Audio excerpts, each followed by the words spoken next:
mensaje que quiero compartir esta tarde con ustedes creo que es muy importante para el crecimiento, para la madurez de una iglesia, de un creyente, y dependemos de la ayuda y del respaldo del Señor, y queremos pedirle a Él que hable, queremos pedirle a Él que nos ayude, que nos inspire, y que podamos verdaderamente entender, captar el mensaje que en esta tarde el Señor tiene para nuestras vidas. Oramos, hermanos. Padre Celestial, te damos de todo corazón gracias por todo lo que hasta ahora, Señor, hemos visto de parte tuya, cómo tú has suplido, cómo tú has obrado, Señor, conforme a tu fidelidad y conforme a tu poder. Y reconocemos que es tu gracia, que es el favor de Dios, el que permite que tu reino se extienda y tu obra se desarrolle y se multiplique y podamos llegar a otros lugares, Señor, donde hay tanta necesidad. Señor, queremos pedirte en esta tarde que tú bendigas esta enseñanza, este mensaje, y que no solamente los que están aquí puedan disfrutar y aprender, sino también después las cientos y miles de personas que lo estarán escuchando y viendo en diferentes lugares. Señor, nos consta que hay muchas personas, Dios mío, que escuchan tu palabra a través de los medios, de las redes sociales, y pedimos, Señor, que sea una enseñanza práctica, una enseñanza que nos ayude y nos capacite para poder vivir vidas victoriosas y vidas bendecidas conforme al plan y al diseño tuyo, Señor. Nos encomendamos a ti y pedimos que todo lo que a partir de ahora se hable y se comparta sea de gran bendición para todos y cada uno de nosotros. En el nombre bendito de nuestro Señor Jesús. Amén. Y amén. Yo les invito a que ya sin más demora vayamos al libro de Romanos, al capítulo 8. Romanos capítulo 8. Esta es la única carta que Pablo escribe a una iglesia que él no ha fundado. Todas las cartas que tenemos de Pablo en el Nuevo Testamento fueron después escritas a congregaciones que él las abrió personalmente. Cuando le escribe a los Corintios, las personas que van a recibir esta carta son sus hijos en el Señor espiritualmente hablando, o los tesalonicenses, o los colosenses, o los efesios, ¿verdad? También escribe cartas personales, por ejemplo, a Filemón, a Tito, a Timoteo. Pero esta es una carta que él escribe a una iglesia que él no ha establecido, que él no ha fundado. Pero evidentemente tenía un gran conocimiento de la membresía, porque si ustedes después con detenimiento y con tranquilidad en casa leen el último capítulo de Romanos, él da una lista enorme de nombres de personas a las cuales él saluda. Por lo tanto, aunque él no ha sido, por así decirlo, el padre, el fundador de la obra, es una iglesia que conoce perfectamente porque hay una lista, ya digo, enorme de hermanos a los cuales él saluda. Así que evidentemente había una relación muy directa con los hermanos que se congregaban en la ciudad imperial, la ciudad de Roma. Dicho esto, cuando ustedes lean en algún momento la carta a los romanos, yo les voy a pedir un favor. No la lean con prisa. No la lean así diciendo y terminé de leerla, sino que léanla tranquilamente, porque es una de las cartas más profundas del Nuevo Testamento. Junto con Gálatas y también con Efesios es una de las epístolas más profundas, porque los que la iban a recibir eran de origen judío, aunque vivían en Roma, y eran grandes conocedores de la Escritura, de las Escrituras del Antiguo Testamento, se supone. Por lo tanto, Pablo escribe en un nivel con una profundidad que a menos que los que iban a recibir la carta fueran expertos y conocedores de la Escritura, no iban a enterarse absolutamente de nada. Ahora, la carta está plagada de costumbres, la carta está plagada de las famosas leyes de Roma. Para poder entender muchas cosas que Pablo enseña y dice en la carta, hay que conocer bien la cultura del Imperio Romano. Cómo vivía esa gente, cómo pensaban, cómo reaccionaban, cómo eran algunas de las ceremonias que hacía, para que después podamos entender sobre todo el capítulo 8, que para mí es el corazón de la carta de Pablo. El capítulo 8 de Romanos es un capítulo increíble. Y hay dos palabras que aparecen continuamente en el capítulo 8. Una es la palabra carne y otra es la palabra espíritu. Con la primera no tenemos problema, porque más o menos sabemos a lo que se refiere Pablo cuando dice o cuando habla de la carne. Pero con la otra palabra hay un poco de problemas por una razón, y es que en nuestro idioma, ustedes lo van a ver continuamente en la Biblia, a veces la palabra espíritu aparece con mayúscula y a veces la misma palabra espíritu aparece con minúscula. Y bueno, parece ser que cuando se refiere al Espíritu de Dios, al mover de Dios, a la presencia del Señor, pues para diferenciarlo se pone espíritu con mayúscula. Y cuando habla del espíritu humano, pues se emplea la palabra minúscula. Pero esto es un poco complicado, porque en el texto original, bien en griego, el Nuevo Testamento, o en hebreo, el Antiguo Testamento, no existe este tema de mayúsculas y de minúsculas, no existe eso. Eso es algo que para nosotros es muy importante. No es lo mismo decir Señor, y ahí mencionamos al Señor Dios Todopoderoso, o cuando decimos Señor fulanito de tal, estamos utilizando la misma palabra, pero la connotación es muy diferente. Por eso ponemos mayúscula o minúscula. Pero repito, eso en el texto original no existe, sino que hay palabras específicas para saber a qué espíritu o a qué Señor se refiere el autor de la carta. Ahora, vamos a empezar con la primera palabra, la palabra carne. Dice en el versículo 1, estamos en Romanos 8, ¿verdad? Romanos 8:1. Ahora pues, ahora, es un hecho, tiempo presente. Ahora, ninguna condenación hay para los que están en Cristo Jesús. Coma.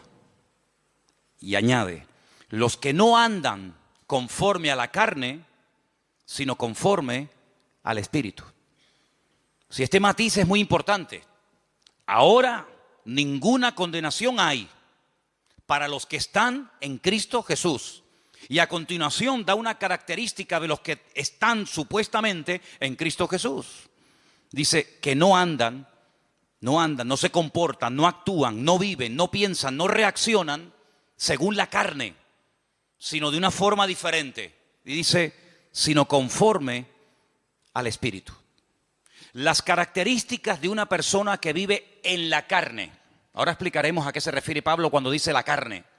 Y las características, la evidencia exterior de una persona que vive en el Espíritu es abismal. No tiene ni punto de comparación una cosa con otra.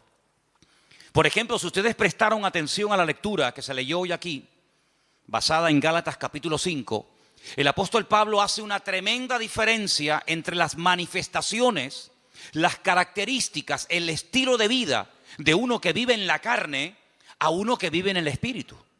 Por ejemplo, él menciona más de 17, escuchen, más de 17 manifestaciones diferentes de una persona que puede vivir en la carne. Y ahí menciona adulterio, fornicación, orgías, borracheras, pleitos, celos, iras, contiendas, disensiones, etcétera, etcétera, etcétera. Ese es el estilo de vida de una persona que digamos que no es creyente, bíblicamente que está en la carne. Y después por otra parte dice, pero el fruto, lo que se manifiesta, lo que es notorio y palpable en la vida de un hombre o de una mujer que vive o que pretende y quiere vivir en el Espíritu es amor, gozo, paz, paciencia, benignidad, bondad, mansedumbre, fe, templanza, etcétera, etcétera. Entonces tú dices, oye, es que no tiene nada que ver las características de una persona que vive en el Espíritu a las características de una persona que vive en la carne. Las personas que viven en la carne generalmente son personas que no valoran el don, uno de los dones más grandes e importantes que tiene todo ser humano, y es el tiempo. El tiempo es un concepto que ha sido creado por Dios como regalo a la humanidad. Sabemos que Dios no se mueve en nuestro tiempo, es atemporal, es eterno. Pero el concepto tiempo, eso de minutos, segundos, horas, milenios, años, siglos, etcétera, eso es algo que tiene que ver con nuestras reglas de juego, es nuestro patrón de conducta. Es ahí donde nos movemos. Y ese es un regalo que Dios le ha dado a todo ser humano. Mira, el ateo más ateo del mundo, cuando se levanta por la mañana, tiene 24 horas. Y el creyente más santo y más consagrado al Señor tiene exactamente lo mismo, 24 horas. Y una persona que no quiere saber nada de Dios, que tiene un modelo, un diseño de vida totalmente antagónico, opuesto al de un creyente, tiene una semana de 7 días. Exactamente igual que la semana de 7 días que tiene un creyente. Luego, el concepto tiempo es un regalo universal. Los blancos, los negros, los ricos, los pobres, en todos los continentes de la tierra, el tiempo es igual para todo el mundo. Y una de las características de una persona que vive ajeno a la voluntad de Dios, ajeno al diseño de Dios, es decir, que vive en la carne, es que desperdicia el tiempo, no lo valora. Ahora, cuando Pablo le escribe a los que quieren vivir esforzándose en el Espíritu, dice, ojo, aprovechen bien el tiempo. Cuidado, porque el tiempo que pasa no se puede recuperar. Esa es una de las características del tiempo. Si ya no podemos volver al pasado, no existe máquina del tiempo, no hay regresión, no podemos volver atrás y decir, oye, ayer me quedaron por hacer esto, esto y esto. Amigo, pasó a la historia y nunca más ese tiempo, ese minuto, ese año volverá, nunca más. Es como las olas, cuando entran y rompen en la arena, esa ola desapareció, vendrá otra, pero esa ya desapareció. Exactamente es igual el tiempo, va transcurriendo. Y Santiago lo define como una especie de neblina. Dice que el tiempo, la vida, que está incluida en el factor tiempo, dice que es como neblina que pasa y cuando te das cuenta, se te fue la vida, amigo. Entonces, una de las características de las personas que viven en la carne es que desperdician el tiempo, no valoran el tiempo. Aparte de que viven en desorden, en desobediencia, dándole lugar a todo tipo de vanaglorias, de soberbias, de vicios, convirtiéndose queriendo o sin querer, consciente o inconscientemente, en esclavos, en dependientes de cosas o de personas.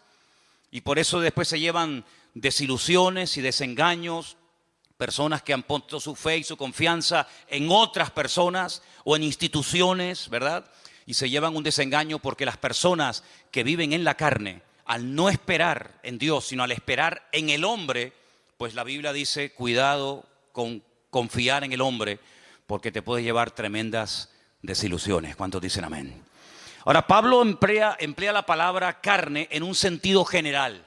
Después vamos a ver cómo él intenta utilizar esa palabra para hablar de otros conceptos. Pero en primer lugar vamos a ver la palabra carne como palabra en sentido general. Algunos versículos de Romanos, ¿les parece? Romanos 2, versículo 28. Romanos 2, verso 28. Vamos a escuchar este primer texto, por favor.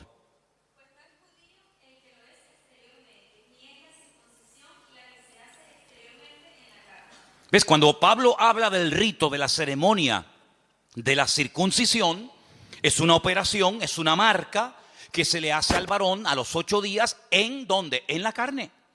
Entonces, él tiene obligatoriamente, cuando hace referencia a esa ceremonia, a ese rito, que mencionar la palabra carne. No puede mencionar otra porque es la que le cae como anillo al dedo. Porque está hablando de la carne física, ¿verdad? Entonces la circuncisión, al ser algo hecho en la carne, tiene que utilizar evidentemente esa palabra. No tiene una doble connotación, sino que en ese caso se refiere literalmente a la carne, ni más ni menos. Cuando se habla, por ejemplo, de personas que vivieron en el pasado, como por ejemplo el patriarca Abraham, en el capítulo 4, verso 1, vuelve otra vez a aparecer el mismo término. ¿Lo leemos? Romanos 4, 1. ¿Qué pues diremos que halló Abraham, nuestro padre, según la carne? Sí, Abraham no es un personaje de la mitología. Abraham no es un personaje inventado de ciencia ficción, sino fue un personaje de carne y hueso. Y cuando se hace referencia al patriarca Abraham, se dice, bueno, ¿qué fue lo que encontró a lo largo de la vida el patriarca Abraham cuando estaba en carne? Es decir, cuando estaba vivo. Entonces, es un término que puede tener múltiples aplicaciones, pero en los textos que estamos leyendo se emplea en su sentido literal. Tenemos también en el caso de Cristo, nuestro Señor Jesucristo, en el capítulo 1, versículo 3, otra mención a la palabra carne. Leámosla. Acerca de su Hijo, nuestro Señor Jesucristo, que era del linaje de David según la carne. Exactamente, es decir, si analizamos y estudiamos el árbol genealógico Es decir, los antepasados de Jesucristo, familiarmente hablando, estamos hablando de personajes de carne y hueso. Entonces vemos cómo Pablo, cuando habla acerca de la parte humana, no de la parte divina, sino de la parte humana del mismísimo Señor Jesucristo, tiene que recurrir al término carne, porque Jesús no era un espíritu. Jesús no era una visión que se presentaba y se desvanecía, sino que era una persona que tenía brazos, que comía, que sudaba, que se cansaba, que necesitaba caminar para trasladarse de un lugar a otro porque vivió en carne. Y Pablo utiliza esa palabra sin ninguna doble intención, sino con la connotación literal de dicha palabra. Ahora bien, Pablo también utiliza el concepto o la palabra carne haciendo referencia a nuestra antigua vida, es decir, a lo que éramos antes de conocer al Señor. Y ahora vamos a ver cómo el término pasa de su literalidad más rotunda y absoluta a un término que hace referencia a un patrón de conducta, a un estilo de vida que nos caracterizó durante años hasta que llegamos al conocimiento de la verdad. Comenzamos con Romanos 7, versículo 5. Ahora la palabra carne ya tiene otra connotación. Escuchen el texto. Porque mientras estábamos en la carne, las pasiones pecaminosas que eran por la ley obraban en nuestros miembros, llevando frutos para muerte. Cuando estábamos en la carne, pero Pablo, cuando tú estás escribiendo la carta a los romanos, ¿qué estás en el espíritu? Ya no existe la figura, el personaje de Pablo, sí. Pero cuando él está hablando acerca de nuestra antigua vida sin Cristo, dice cuando vivíamos en la carne, ya es otra connotación diferente. ¿Me explico? Romanos 8:4, otra vez refuerza el término. Para que la justicia de la ley se cumpliese en nosotros, que no andando conforme a la carne, sino conforme al Espíritu. Ahora hay una vida nueva en Cristo. Ahora hemos, como dice otro texto de la Escritura, pasado de muerte a vida. Y ahora la vida de un creyente no es seguir viviendo en la carne, sino vivir en el Espíritu. Ahora la palabra carne toma otra connotación. Hace referencia a lo que éramos antes cuando estábamos, como dice él, en nuestros delitos y pecados, sirviéndonos a nosotros mismos en vez de servir al Señor. Romanos 8:8. Y los que viven según la carne no pueden agradar a Dios. ¿Ve? Los que viven según la carne, los que viven opuestos a los designios y a los propósitos y objetivos de nuestro Dios, no pueden bajo ningún concepto agradar a Dios. Luego, el vivir en la carne significa vivir en un estado de desobediencia, de rebeldía, de oposición a Dios.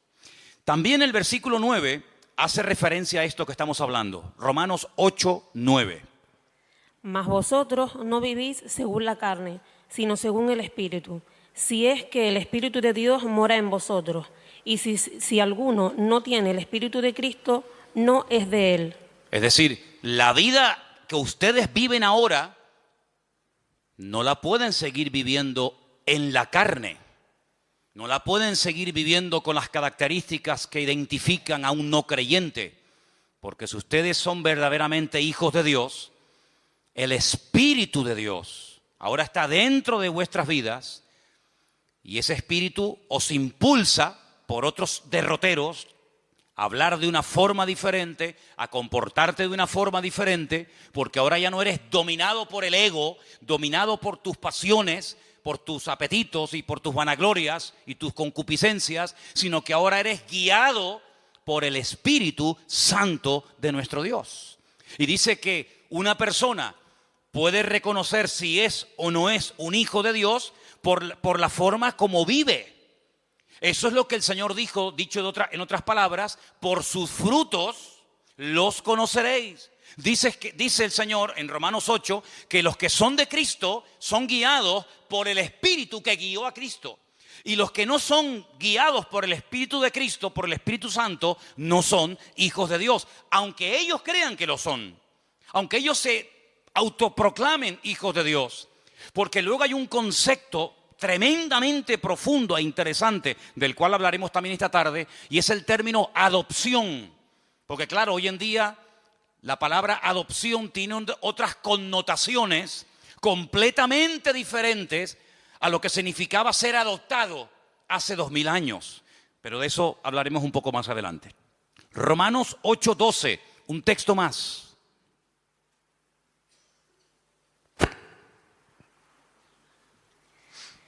Así que, hermanos deudores, somos no a la carne, para que vivamos conforme a la carne.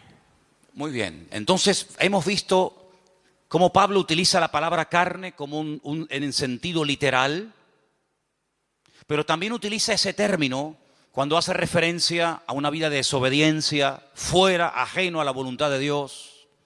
Y no hay nadie aquí, no hay nadie, ninguno de nosotros puede decir, yo nunca viví en la carne. Porque esa es una de las características innatas del ser humano. Pablo utiliza una analogía, la carta a los Romanos está llena de analogías, comparar una cosa con otra. Y hay un momento en el que Pablo, para que podamos entender más lo que es vivir en la carne con sus consecuencias y lo que es vivir en el espíritu con sus correspondientes consecuencias, echa mano del primer hombre, echa mano de Adán. Y él dice, en Adán todos pecamos. En Adán todos estamos en cierto sentido identificados. Y tú dices, bueno, pero yo no pequé como Adán. ¿Yo qué culpa tengo que Adán haya pecado para que Dios a mí hoy por hoy me considere culpable o pecador? Es que nosotros no somos pecadores porque pecamos. No. Nosotros pecamos porque somos pecadores. Lo voy a repetir. Nosotros no nos convertimos en pecadores cuando pecamos. Es que nosotros pecamos porque somos pecadores. Y nosotros no morimos porque hayamos cometido un pecado, sino que nosotros morimos porque Adán era el representante de la raza humana, aunque en ese momento no existía raza humana, pero era el cabeza de toda la raza humana que vendría posterior a él.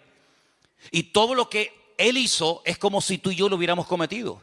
Prueba de ello que cada vez que vas a un cementerio, cada vez que vas a un entierro, te puede venir a la cabeza decir, esta es la consecuencia del pecado de Adán. Así como en Adán todos mueren, así como en Adán el sello, el estigma de la desobediencia, de la rebeldía y de ser pecadores es notorio y evidente, ahora el apóstol Pablo dice, pero hay un segundo Adán y lo llama el Señor Jesucristo. Y así como en Adán todos mueren, en Cristo todos viven. Entonces nosotros tenemos que tomar una decisión cada día. ¿Como quién quiero vivir? ¿Como Adán o como Cristo? ¿Cómo quiero vivir? ¿En qué equipo quiero jugar? ¿En el equipo de Adán o en el equipo de Cristo?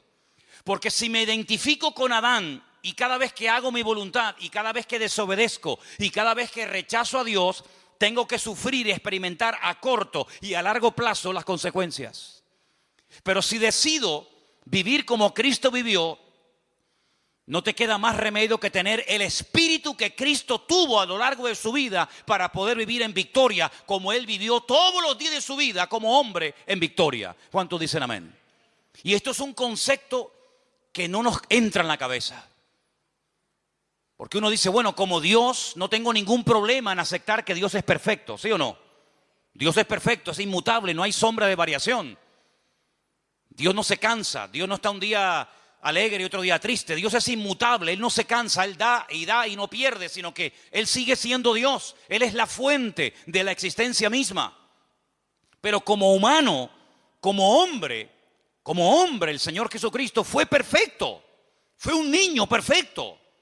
Y todos los que hemos tenido hijos o tenemos hijos, sabemos que nuestros hijos, como nosotros tampoco fuimos hijos perfectos, no hay un hijo perfecto. No hay una hija perfecta. Se puede comportar mejor o peor. Puede sacar mejores o peores notas. Pero no hay un hijo perfecto. Y Cristo fue hijo. Y como hijo fue perfecto. Y como hombre fue perfecto. Entonces eso quiere decir que vivió en una absoluta perfección durante toda su vida. Y en una absoluta y extraordinaria santidad. Pero porque no fue tentado. Porque si fue tentado es imposible vivir en perfección. No. Es que no tiene gracia. No tendría ninguna gracia ni ningún valor el que Cristo no haya sido tentado y viviera sin pecar, porque entonces, ¿cómo sabe si una persona ama o no a Dios si nunca es tentado? El Señor Jesucristo dice en la Escritura que fue tentado en todo, absolutamente en todo. Y ahora, todo lo que te puedas imaginar, fue tentado absolutamente en todo. Desde su más tierna infancia hasta el último momento de su existencia, tentado absolutamente en todo.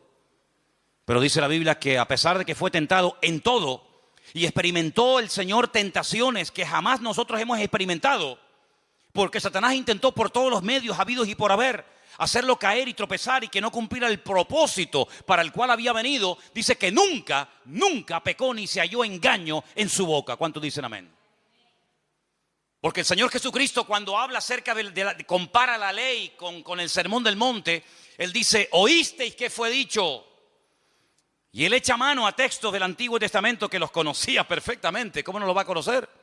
Si Él era la palabra humanada, la palabra encarnada, hecho hombre. Pero Él dice, pero yo voy más allá de la palabra. Porque vosotros condenáis y castigáis al que comete el acto. Pero yo voy más allá del acto. El que lo desea y el que lo hace en su mente sin haber llegado al acto en sí mismo, igualmente está pecando. Es decir, que una persona puede estar pecando sin moverse de la silla. Una persona sin salir de su casa puede estar pecando. Porque no solamente es el acto en sí, sino que el Señor dice, hasta con la mente podemos llegar a pecar, ¿sí o no? No solamente con el cuerpo, sino que con la mente podemos estar ahora mismo pecando. Es decir que no es que Cristo no lo pillaron nunca infragante y cometiendo un pecado y por lo tanto pueden decir fue perfecto, pero luego en su mente era terrible. No, es que ni siquiera en la mente nuestro Señor Jesucristo pecó. Y eso es un concepto que a nosotros se nos escapa porque decimos perfección, vivir en la perfección durante 33 años de su vida, siendo presionado y teniéndolo todo en contra, pues eso es lo que dice la Biblia, que Jesús nunca pecó. Es el hombre perfecto.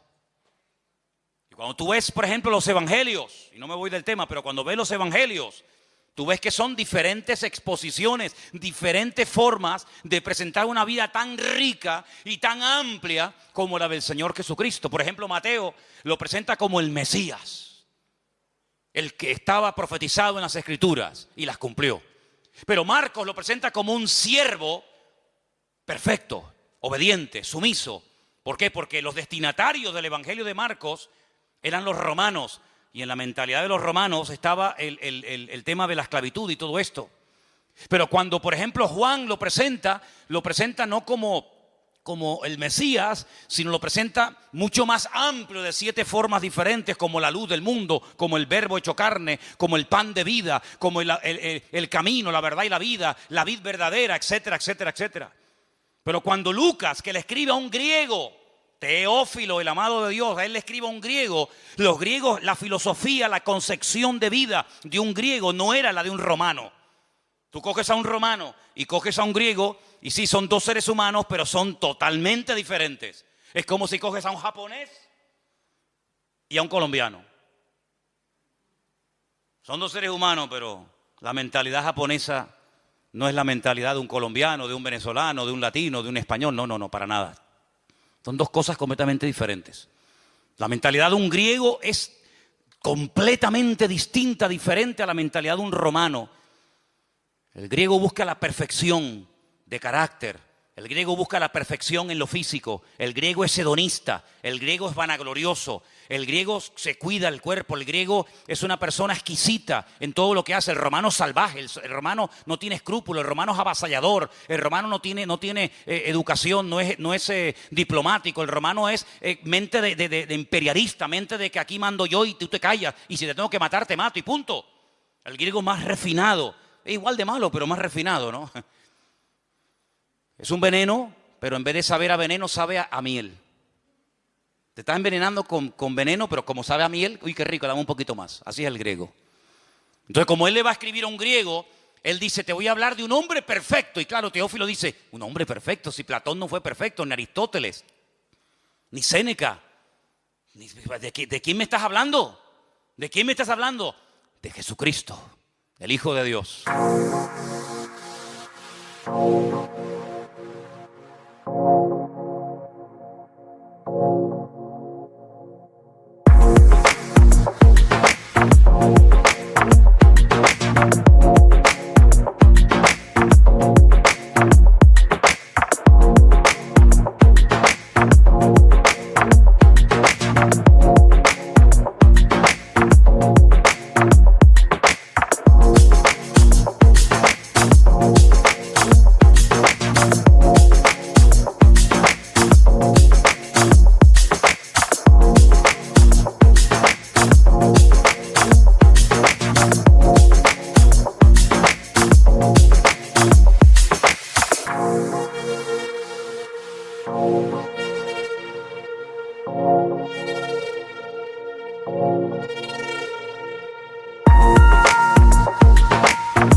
Y lo presenta como el hombre perfecto. Así que Cristo nunca vivió en la carne.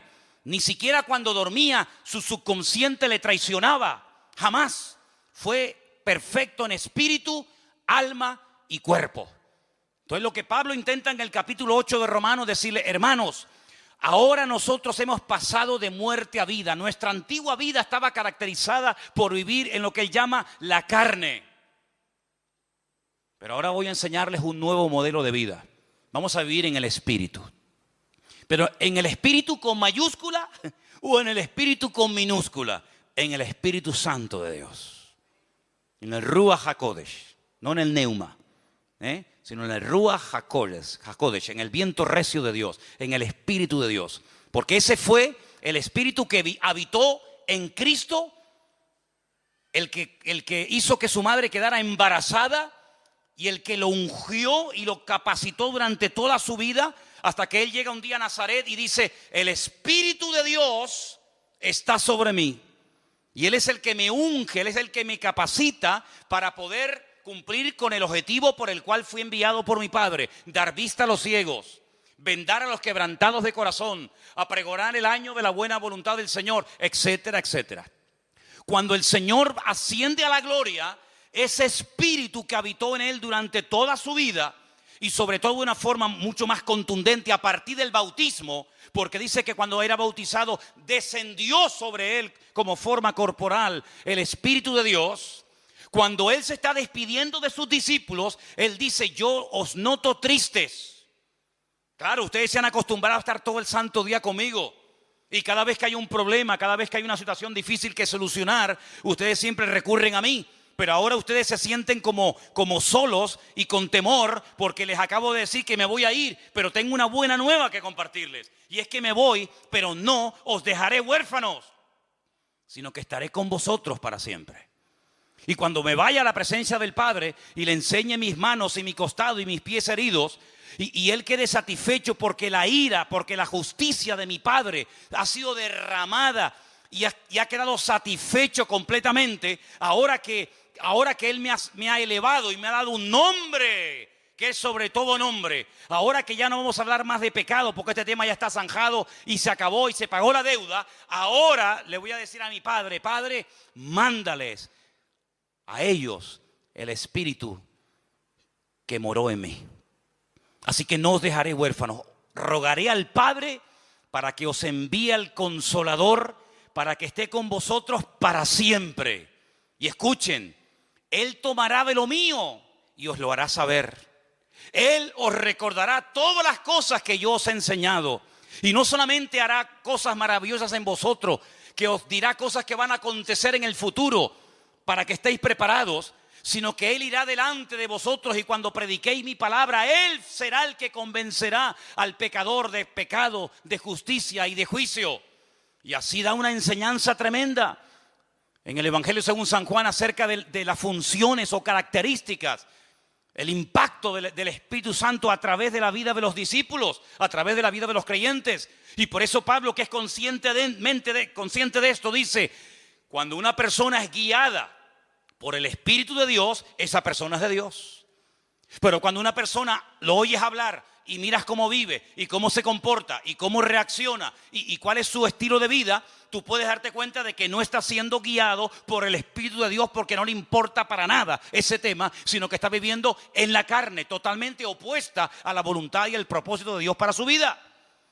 Y Pablo dice, escuchen bien esto, lo dice en Romanos 8, si el Espíritu de aquel que levantó a Cristo de los muertos mora en vosotros, también vivificará vuestros cuerpos mortales por su Espíritu que ahora mora en vosotros. Es decir, cuando Cristo está en la cruz, hay momentos en los que Él habla, momentos en los que Él expresa necesidades físicas, momentos en los que Él ora, momentos en los que Él pide cosas. Pero hay un momento en el que Él dice: Padre, en tus manos encomiendo mi espíritu. Y entrega el Espíritu al Padre. Y la palabra del Señor nos enseña que el Espíritu de Cristo es el que ha sido derramado en todos y en cada uno de los creyentes hoy en día. Y por eso Pablo dice: hermanos, ya no os embriaguéis con vino, en lo cual hay disolución. Antes bien, sed llenos del Espíritu de Dios, hablando, cantando entre vosotros con salmos, con himnos, con cánticos espirituales, alabando a Dios, dando siempre gracias al Señor. Y no lo contristéis, no entristezcáis, no apaguéis al Espíritu, sino antes bien, todo lo contrario. Y termina el libro, termina la Sagrada Escritura diciendo: por si no ha quedado claro todo lo que ha dicho Pablo, Santiago, Mateo, Marcos, Lucas, Juan, etcétera, el que tiene oídos para oír, que oiga lo que el Espíritu todavía le tiene que comunicar a la iglesia. ¿Cuántos dicen amén? Esto es algo tremendo, porque la vida de un verdadero creyente ya no puede estar guiada por la carne, por sus pasiones y deseos, sino tiene que ser guiada por el Espíritu de Dios. Ahora, como el hombre no nace salvo, como el hombre no nace siendo hijo de Dios, como el hombre ya viene condenado por el pecado de Adán, por el estigma del pecado de Adán, se tiene que producir algo milagroso en el ser humano, y que es la adopción. Y hablemos de la adopción. Quiero que vayamos a Romanos capítulo 8, del versículo 12 en adelante, y dice así, Romanos 8, versículo del 12 en adelante. Así que, hermanos, somos deudores, no a la carne, para que vivamos conforme a la carne. Porque si vivís conforme a la carne, moriréis. Mas si por el Espíritu hacéis morir las obras de la carne, viviréis. Porque todos los que son guiados por el Espíritu de Dios, estos son hijos de Dios. Pues no habéis recibido el espíritu de esclavitud para estar otra vez en temor, sino que habéis recibido el espíritu de adopción, por el cual clamamos: Abba, Padre. El Espíritu mismo, escuchen bien esto es tremendo, el Espíritu mismo da testimonio a nuestro espíritu de que somos hijos de Dios. Y si somos hijos, también herederos, herederos de Dios, coherederos con Cristo, si es que padecemos juntamente con Él, para que juntamente con Él seamos glorificados. Ahora, la ceremonia, el acto de adopción en el Imperio Romano hace 2000 años era algo muy profundo, muy complicado y lleno de una ceremonia y de una parafernalia increíble.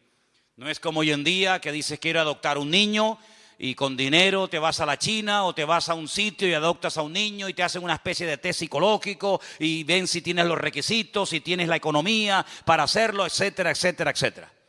En el Imperio Romano, ¿cómo se adoptaba a una persona? ¿Qué se hacía?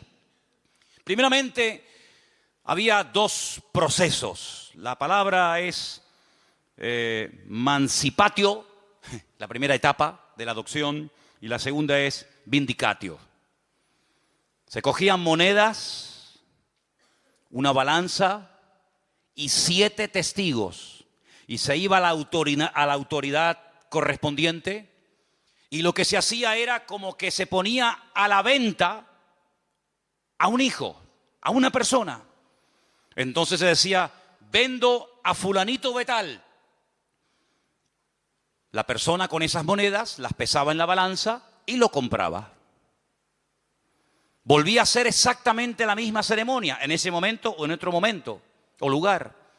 Lo ponía a la venta, lo subastaba y llegaba un momento en el que él pujaba otra vez y lo volvía a comprar.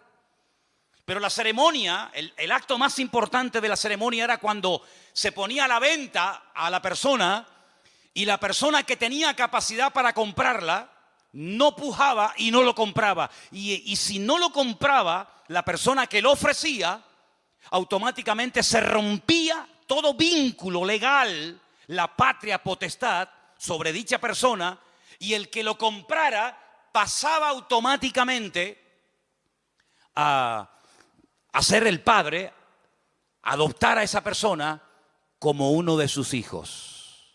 Estos 7 testigos, en el caso de que muriera el que había hecho la venta y el que había hecho la compra, estarían siempre preparados para presentarse ante las autoridades pertinentes de la época para decir, no, yo fui testigo de que este hombre vendió el día tal en tal lugar a fulanito de tal y esta persona pujó por él y lo compró por tal cantidad.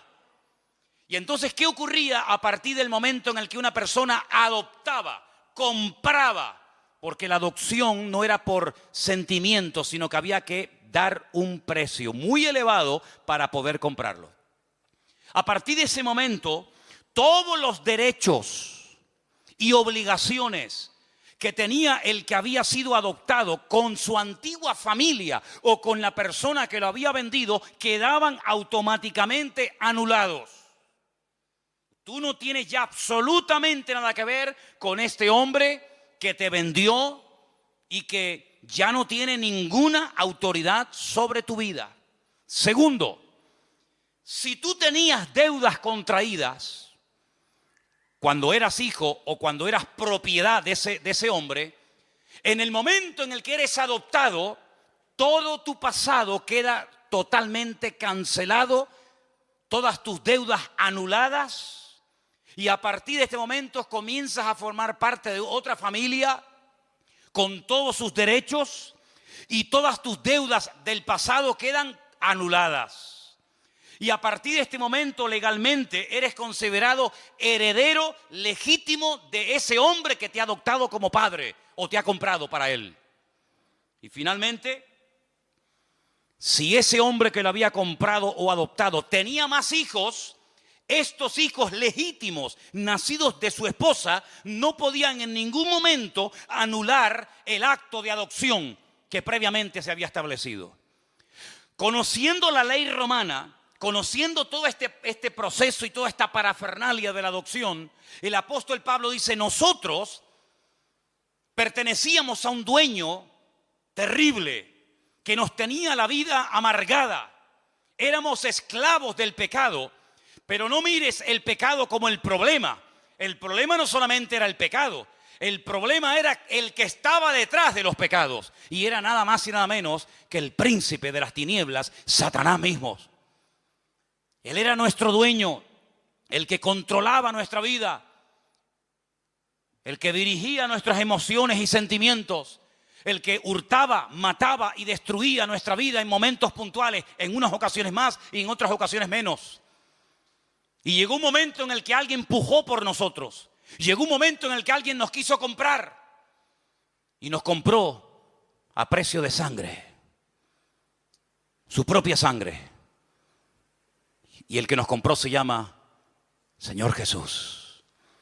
Y ahora lo mismo que Él va a heredar, vosotros también lo heredáis juntamente con Él, porque ahora no solamente sois hijos adoptivos de Dios, sino que ahora sois coherederos con Cristo juntamente con Él.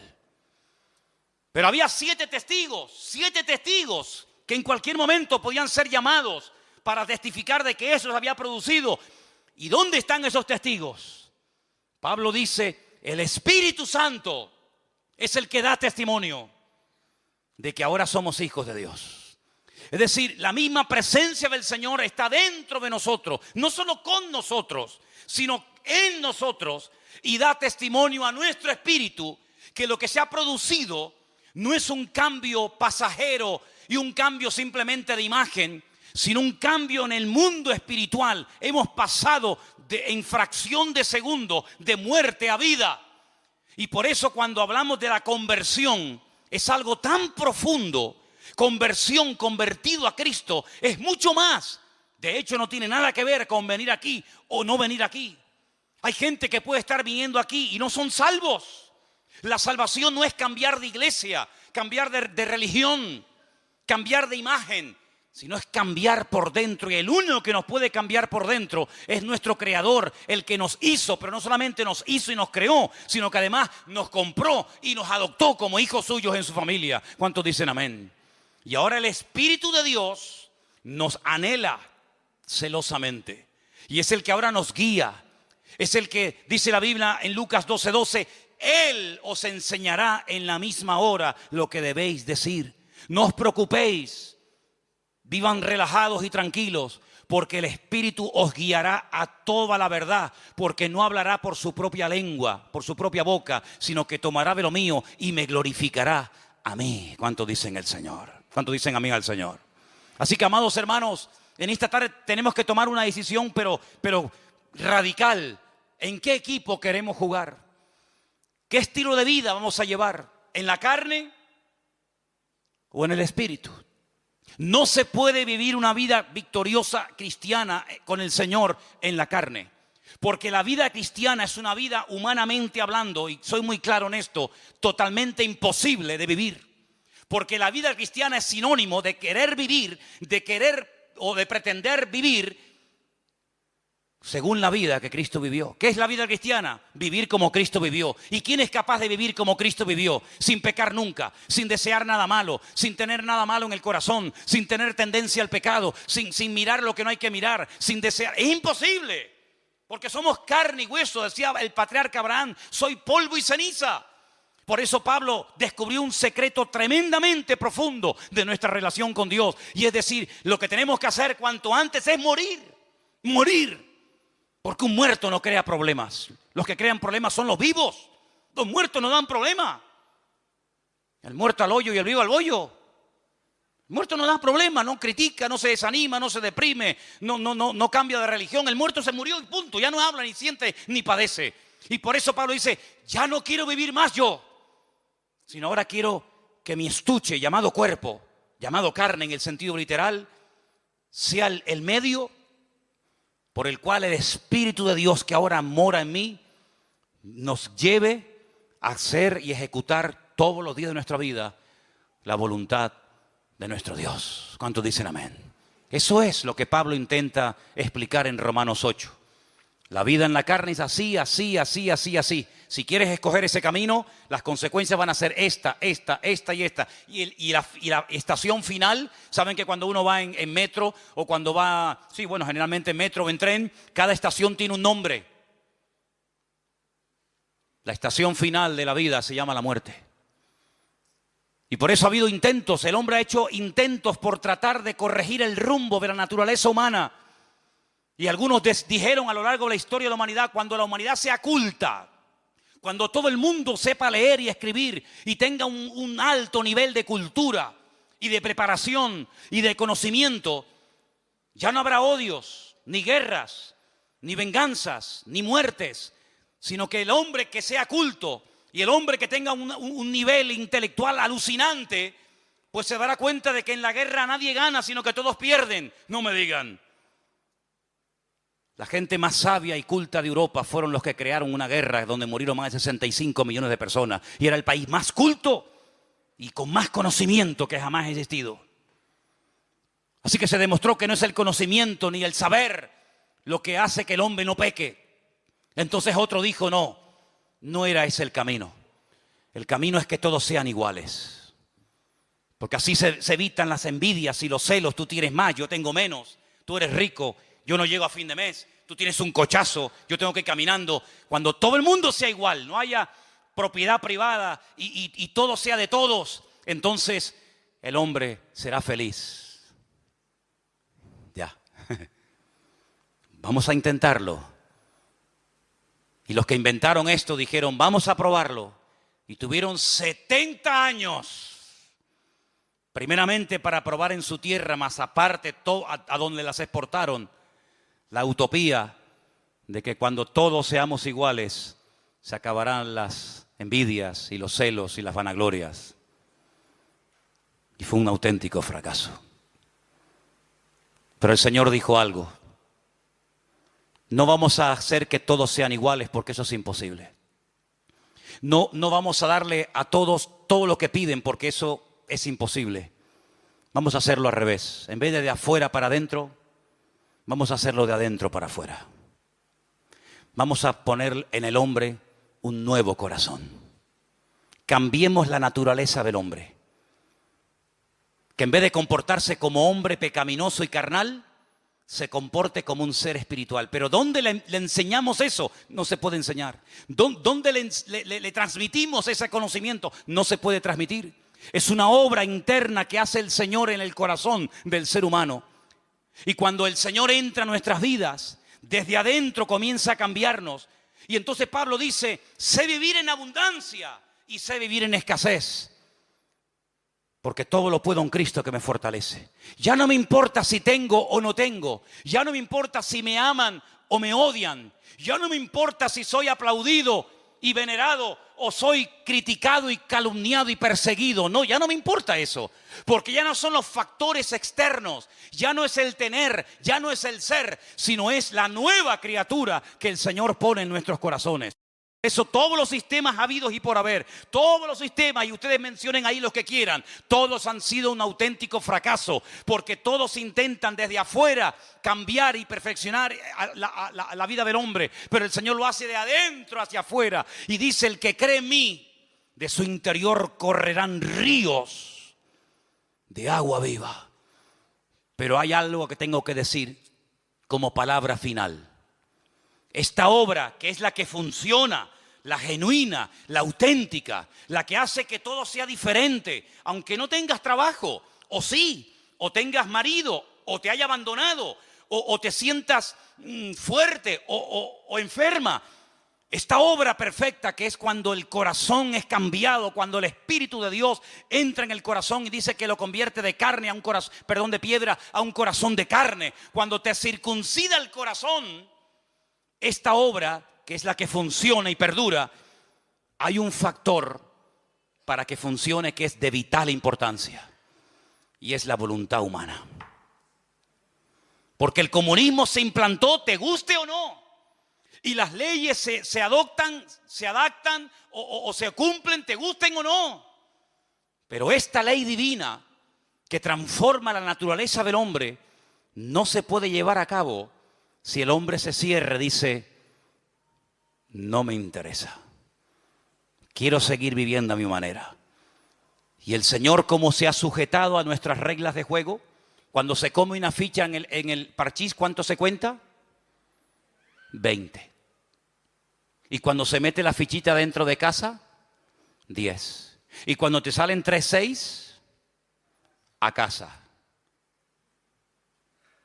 Son las normas. ¿Sí o no?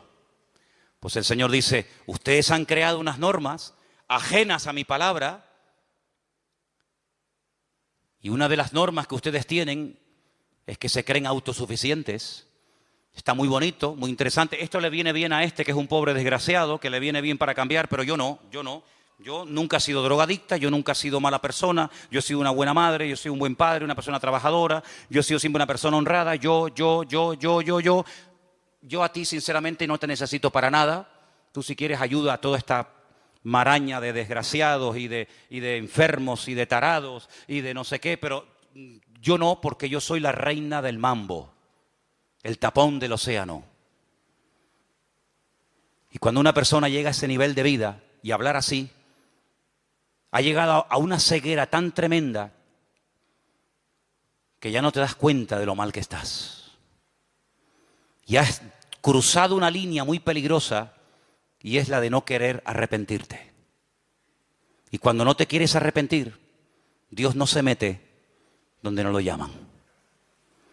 Entonces, para que todo esto funcione a la perfección, lo que tenemos que hacer es decir, Señor, perdóname. Porque el único pecado que Dios no perdona es aquel por el cual no se pide perdón.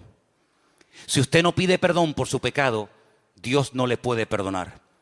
Pero en esta tarde se ha predicado la palabra, se ha sembrado la palabra en tu vida y en tu corazón. Y quiero que con nuestros ojos cerrados un momentito escuches estos últimos textos, estos últimos versículos y que los tengas presente en esta tarde en tu vida. Primera de Juan, nos lo va a leer nuestra hermana. No améis al mundo, ni las cosas que están en el mundo. Si alguno ama al mundo, el amor del Padre no está en él. Porque todo lo que hay en el mundo, los deseos de la carne, los deseos de los ojos y la vanagloria de la vida, no provienen del Padre, sino del mundo. Y el mundo pasa y sus deseos, pero el que hace la voluntad de Dios permanece para siempre. Amén, así es. Cuando alguien ama al mundo, cuando alguien ama las cosas del mundo, dice que el amor del Padre, el amor de Dios no está en él. Así de simple. ¿A quién amas? ¿Dónde está tu corazón? Dice que donde está tu tesoro, ahí estará tu corazón. ¿Dónde está tu corazón? ¿Dónde está tu tesoro? Si tu tesoro no es Dios, ¿cómo lo vas a amar? Si tu tesoro no es la voluntad de Dios, ¿cómo la vas a querer hacer? Cuando se vive en la carne, es imposible agradar a Dios. Las consecuencias de vivir en la carne, a corto y a largo plazo, es esclavitud, desilusión y finalmente muerte. Pero el resultado de vivir en el Espíritu es que uno es guiado a la verdad. Uno es guiado en la vida por el camino que uno quiere ser guiado. Escucha bien esto. Si quieres ser guiado por el Señor te va a guiar. Y esto es algo intransferible. Papá no puede trasladar esta vida a los niños, aunque quieras, ni los niños a sus padres, ni la esposa al marido, ni el marido a la esposa. Es algo personal, individual. Y por eso en esta tarde yo te hago esta pregunta, delante de la presencia del Señor. ¿Qué modelo, qué estilo de vida vas a elegir hoy? ¿Vivir en la carne? ¿O vivir según el diseño divino? Vivir en el Espíritu que guió a Cristo, el Espíritu que lo acompañó siempre y que dio a su pueblo por un mismo Espíritu. Fuisteis todos bautizados en un cuerpo, dice el Señor. Así que en esta tarde tú tienes la última palabra. Yo te he compartido la palabra, se ha sembrado en tu corazón la buena semilla. Pero no dejo de reconocer que en esta tarde puede haber pedregales, puede haber espinos o puede haber buena tierra. Confiamos en ello. ¿Qué vas a hacer con la palabra oída? ¿Qué vas a hacer? ¿Qué vas a hacer? ¿Qué camino vas a escoger? ¿Vivir en tu ego, en tu yo, en tu carne? ¿O decir, Señor, enséñame? ¿Qué tengo que hacer, Señor? En esta tarde te damos muchas gracias por tu palabra que es viva, es eficaz. Siempre habla, siempre ministra, siempre toca. Nunca vuelve vacía, sino que se siembra y hará la obra para la cual fue enviada. Señor, confiamos de que sea hoy tu Espíritu Santo el que convenza los corazones. Nosotros hacemos nuestra parte, nuestra obra, pero eres tú el que tocas, el que hablas a las vidas. Y yo te pido, Señor, que no haya reacciones basadas en sentimientos o en emociones, sino única y exclusivamente porque están respondiendo al llamado del Señor. Si en esta tarde tú estás aquí y quieres vivir conforme al Espíritu de Dios, haciendo su voluntad, díselo a Él, díselo. Yo quiero vivir conforme a tu voluntad, Señor. ¿Te das cuenta cómo uno puede vivir de una manera u otra? Tú decides, ser humano, criatura de Dios, tú decides. Yo te animo a que en esta tarde tú le digas al Señor, aleluya, que tú le digas al Señor en esta tarde, yo quiero vivir guiado por tu Espíritu Santo. Estemos orando, hermanos, estemos orando, por favor, en el día de hoy. Aleluya. Gloria a Dios. Prepárame la guitarra, por favor. Esta tarde, ahí donde estás, oh Señor, ministranos, Señor. Llena este lugar, Señor, con esa convicción genuina que trae tu Espíritu y tu palabra, Señor. Aleluya. Gracias, Dios mío. Gracias, Señor. Gracias, Señor. Gracias, Señor Jesús. Yo quiero que mientras escuches esta alabanza, esta canción,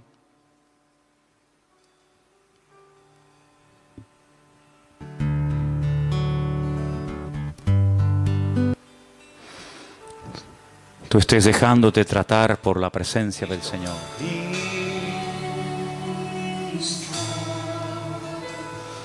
Te